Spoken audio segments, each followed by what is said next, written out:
account bottle was returned more frequently than a small account, or vice versa? Any feel for how that segmentation kind of would break down?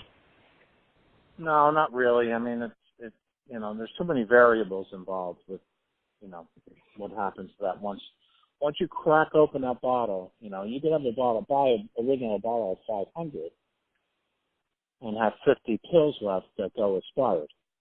So, then you get it to the third-party guy and he tries to return it for you, see if he can give you some credit. So you could have a bottle of 100 that used 10 pills, and now you have 90 bad, So really, it just depends on each medication and at store level, the doctors that are writing, what they're writing for, the kind of patients you're seeing, the kind of,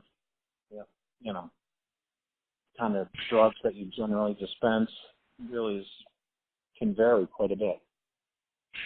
On a percentage basis, and maybe you covered this, maybe not, on a percentage basis, on average, what was the percentage of returns that you saw in an average year?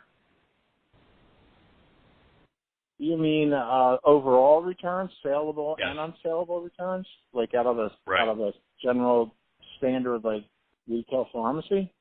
Let's just try to segment it as first being expired product that's no longer saleable. What would that percentage be?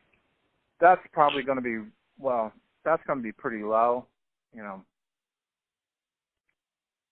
Maybe 3, 4, 5%, something like that, of the dollars. Uh-huh. Generally, a store, shouldn't do more than 8 or 10% in returns a month, or a year, if they're managing their inventory properly. So would you consider that to be an industry rule of thumb, 8 to 10% returns max? Yeah, somewhere in that range, right. Hey, hold it, Robert. How do I jive the 0.5 to 1% with the 8 to 10%? How do I reconcile those two sets of numbers? Remind me where we had the 0.5% before that. That was the returns back to the manufacturer for credit. Right. Those are the outdated open bottles, right? Or whatever. I mean, it could be expired bottles that's not open. Right. So is the number, do we think it's 0.5% or do we think it's 8 to 10%? No, it's not 8 to 10%. 8 to 10% would more be their overall returns volume, including saleable stuff. So, right. Over inventory. So that we might return it. It's well within expiry date, but they have an excess inventory, and then you guys find another home for it, basically, right? Right, exactly. They return it to the wholesaler. The wholesaler resells it.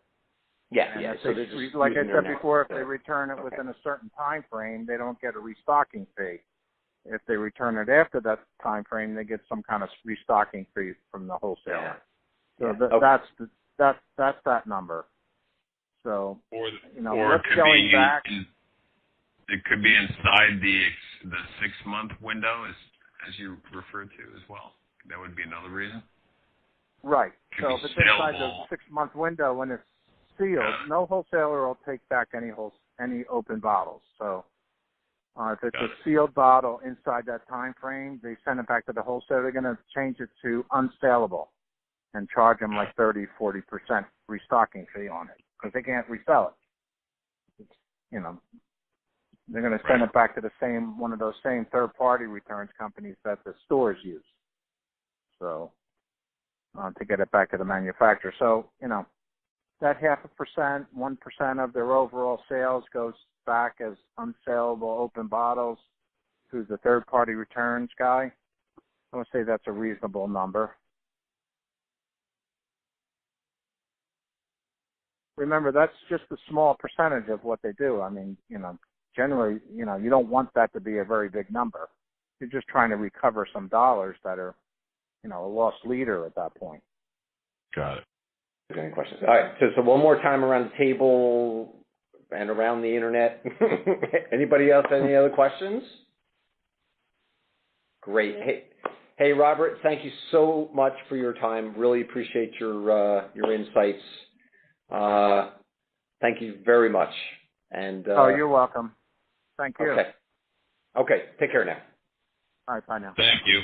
Bye now. Okay.